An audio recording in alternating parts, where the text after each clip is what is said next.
Good afternoon, ladies and gentlemen. Shalom. I'm David Mencer, Israeli government spokesman. Today is Wednesday, the 1st of May, 2024, day 208 of this war started on October 7th when Hamas killed more than 1,200 Israelis and seized 253 hostages. In the words of the Prime Minister just yesterday, our war aims remain the same. The Prime Minister said, quote, "I want to assure you no ICC action will impact Israel's ironclad determination to achieve the goals of our war with Hamas terrorists. We will destroy Hamas's military and governing capabilities in Gaza. We will release all our hostages and we will ensure that Gaza never poses a threat to Israel again."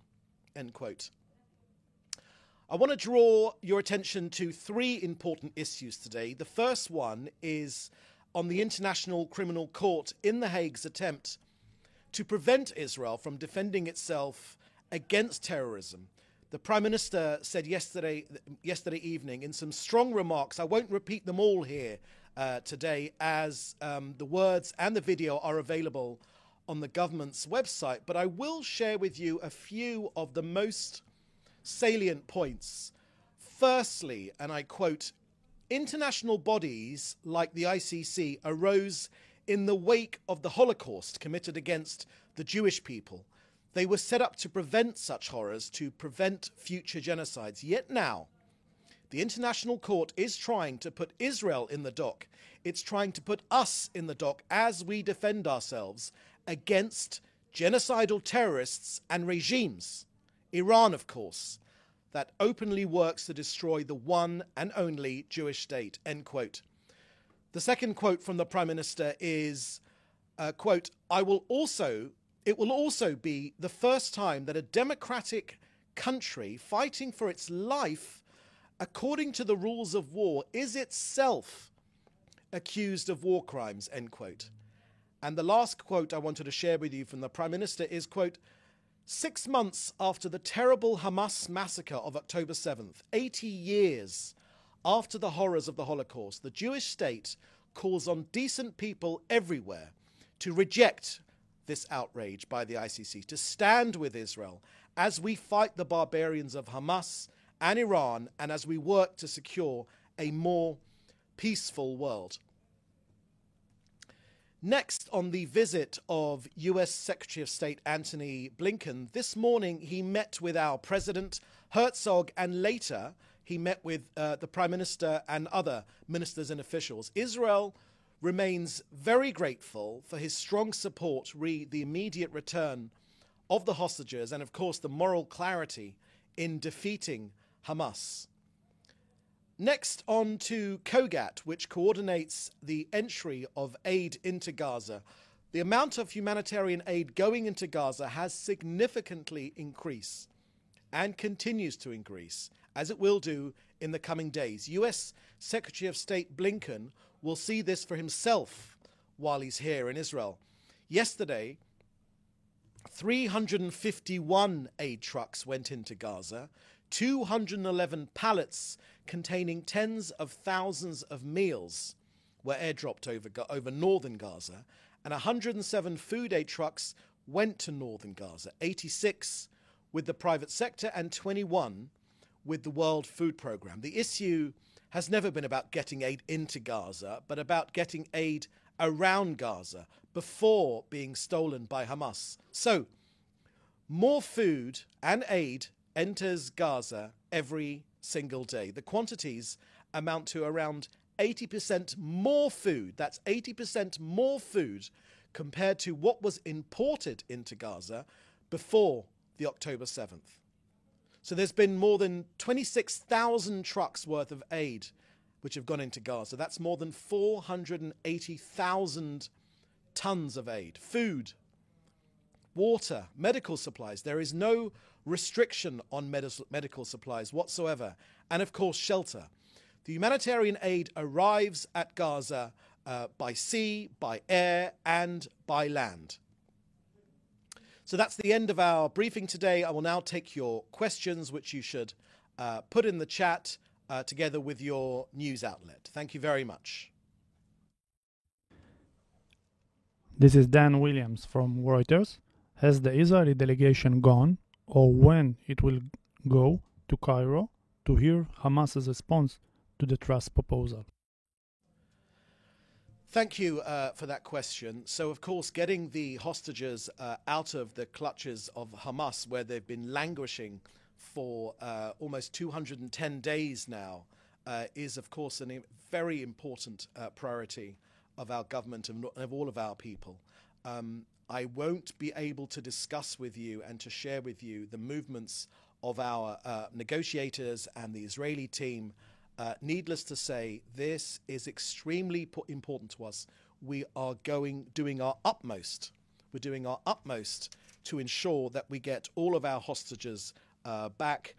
The Secretary of State Blinken has said very clearly, which has been repeated by Foreign Secretary Lord Cameron in the UK and by many other leaders, we've gone above and beyond in trying to get our hostages out using diplomatic means. But I cannot share with you any other further details.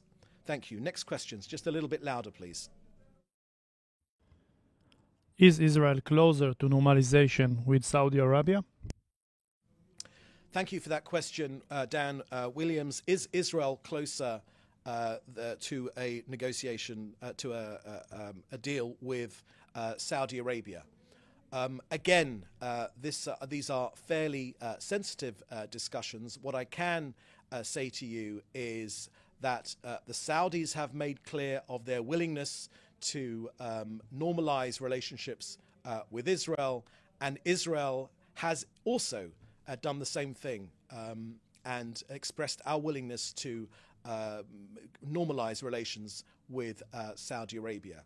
We do, of course, share the same enemy, that is Iran, the genocidal, murderous organization, the fascist organization, country, state of Iran. When I say Iran, of course, I draw a distinction between the people of Iran, who are as much victims of the Iranian regime and the regime of Iran. So we share similar concerns. We share similar concerns about Iran trying to destabilize this region, trying to be a force supporting all the terrorism in this region, Hezbollah in our north, Hamas in our south, the Houthis in the Straits of the Red Sea. So we share the same enemy, and we look forward to those normalized relations. Thank you. Next question, please. Another question from Dan. During the visit by Blinken, was he updated on Israel's Rafa evacuation plan? Dan, thank you for that question about coordination with the US about Rafa. Look, Dan, as you know, we are side by side, shoulder to shoulder with the Americans. We have been for decades, and even more so over these last almost 7 months. So all of our plans are shared, and we work together with our closest ally, the US. And you can be sure that when it comes to Rafa, we are committed to remove the last 4 or 5 battalions, Hamas battalions in Rafa. We are sharing our plans with Secretary of State Blinken.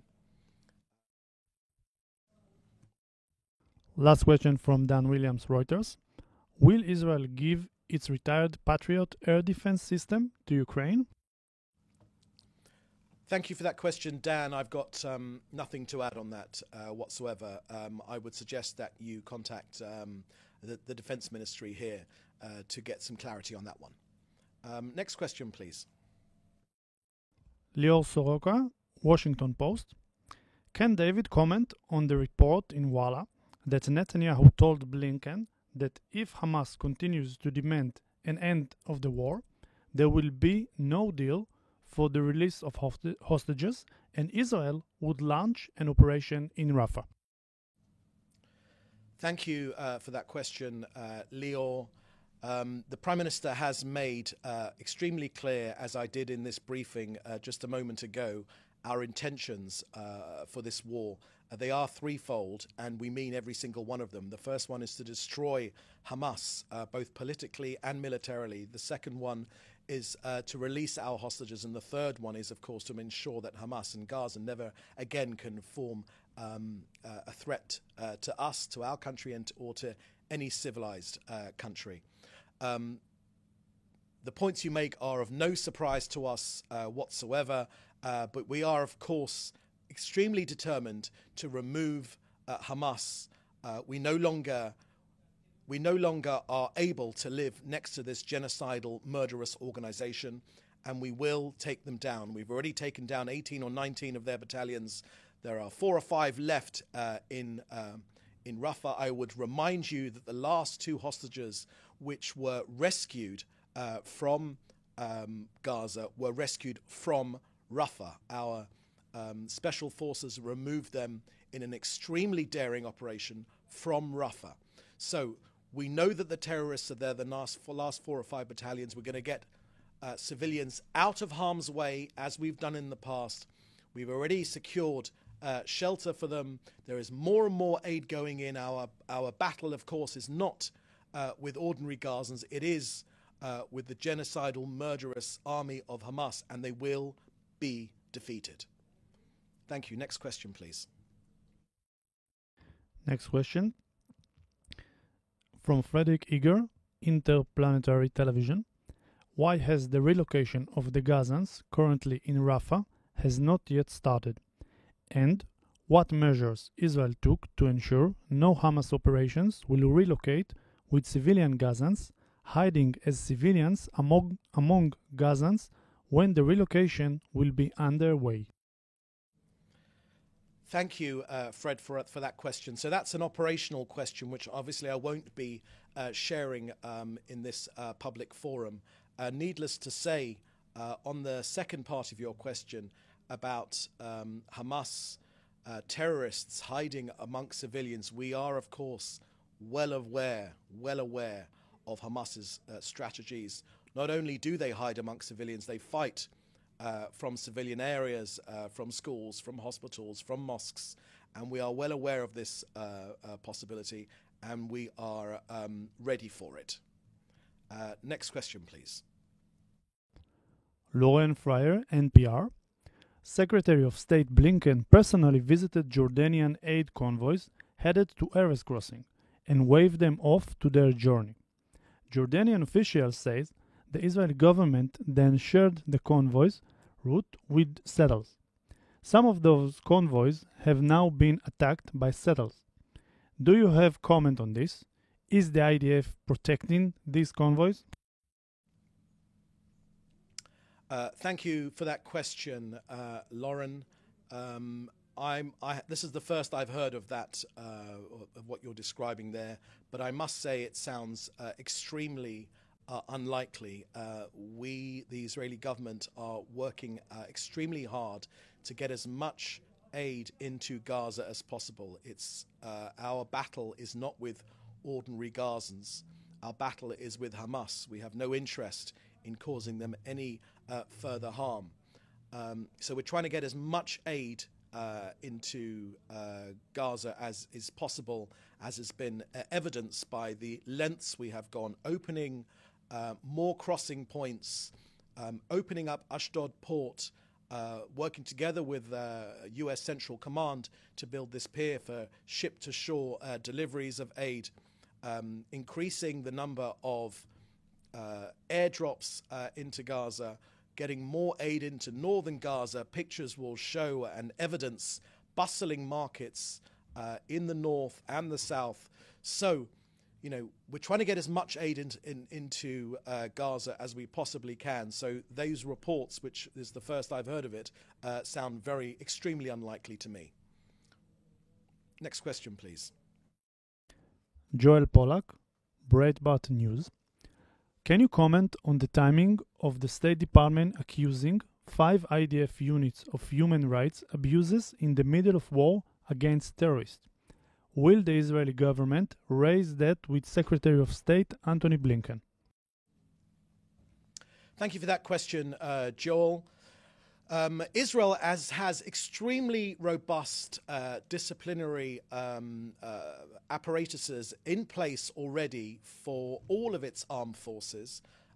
We say again and again that ours is the most moral army in the world. We have worked harder than any other army in the history of mankind to restrict damage to civilians in Gaza.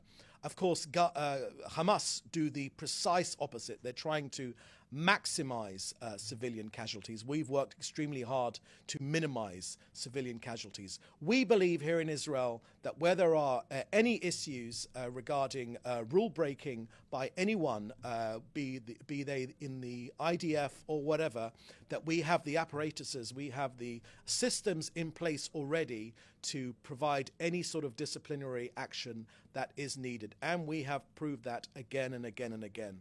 So our belief is that there is no reason for any of these sorts of actions to be taken by any foreign government.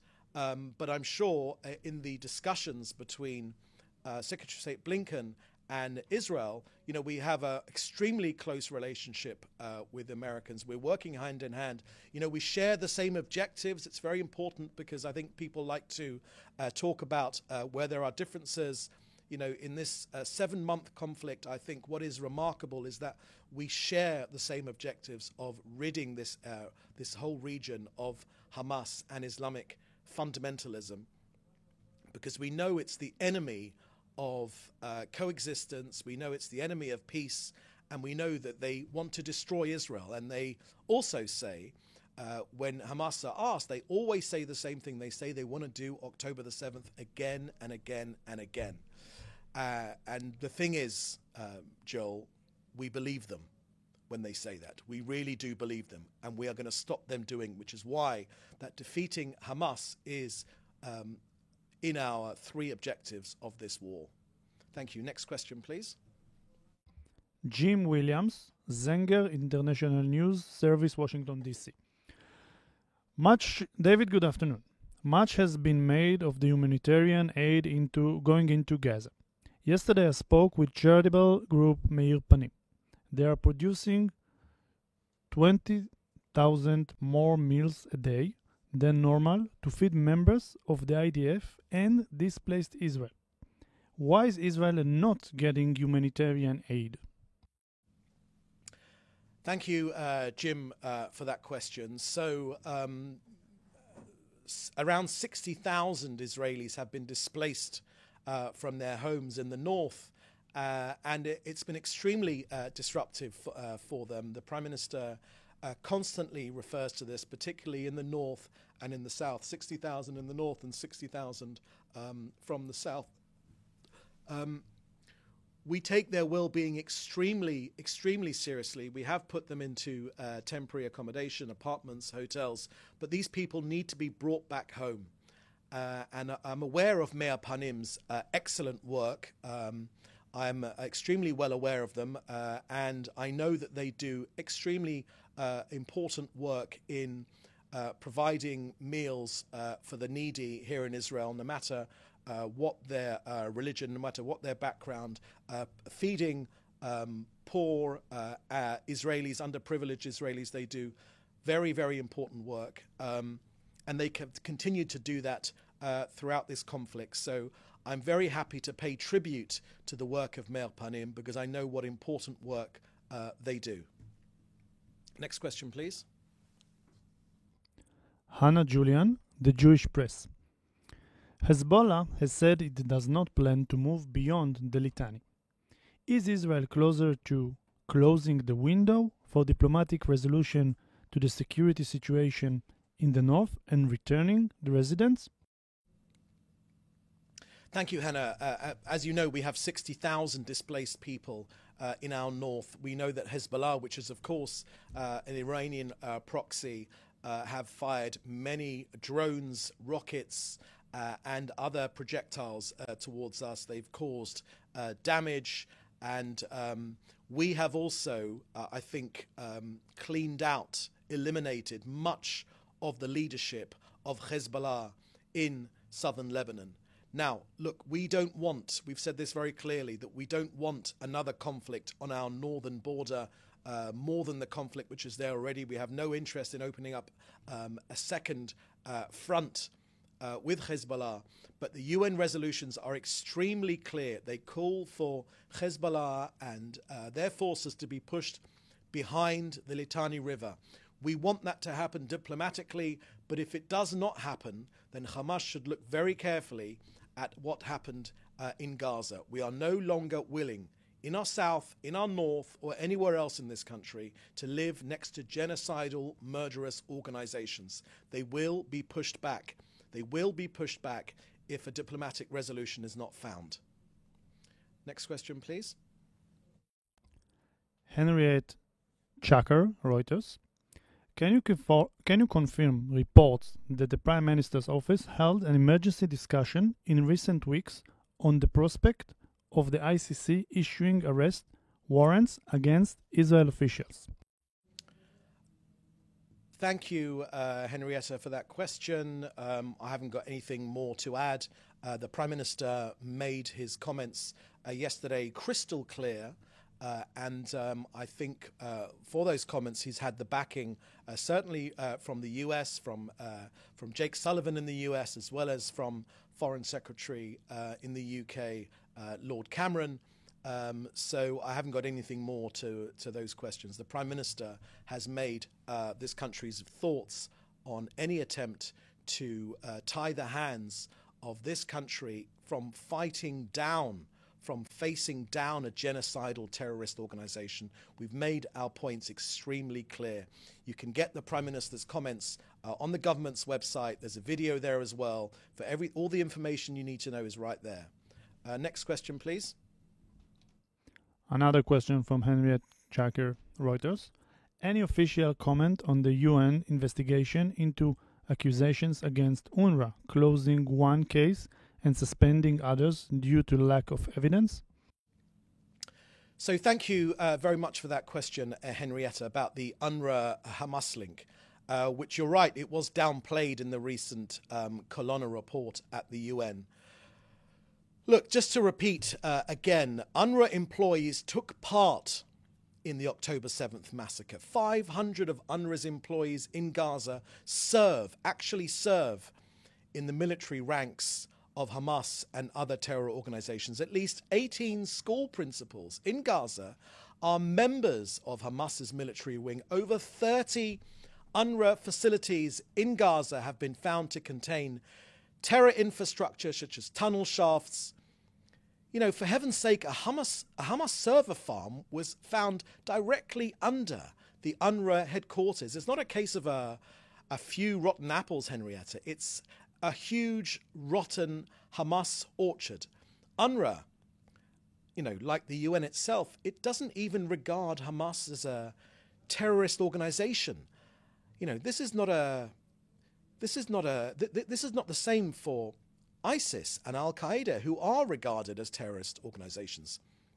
Henrietta, as recently as February this year, 2024, UN Under-Secretary General for Humanitarian Affairs, Martin Griffiths, very proudly stated that Hamas, I quote this, right? I remember this quote, Hamas is not a terrorist group for us. As you know, it's a political movement.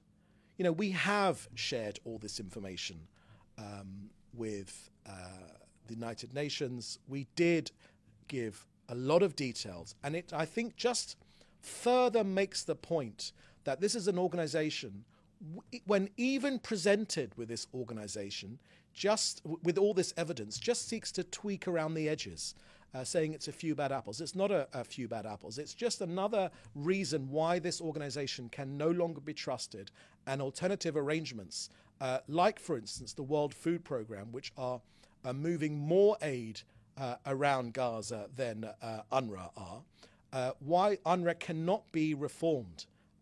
You know, it is notionally run by Philip Lazzarini in Switzerland, in Geneva. But of course, it's the Hamas operatives which really run it on the ground. And, you know, just like an alcoholic that doesn't admit they've got a problem, this organization can no longer be allowed to be both a pseudo-humanitarian organization and a front for Hamas. They work hand in hand. We've given the evidence of the UN. The fact that they don't take it seriously and are not prepared to do a root and branch reform, or really to find alternatives, is the reason why that we are scaling down our work with UNRWA, because this UNRWA, which should be helping ordinary Palestinians, is instead inciting violence against Israel through its school movement, where it constantly talks about, teaches children that they will eventually uproot Israel from this land, that they will eventually move back to Haifa and Jaffa. All these things are extremely unhelpful when it comes to a resolution of this conflict. We need to work together now. We need to work together for a better future for all of the children, Israelis and Palestinians alike. UNRWA simply sustains the existing conflict. Next question, please. Last question, JP Rubin, Breslov Israeli Media Group. Do you think that countries with a faith tradition are more faithful to Israel?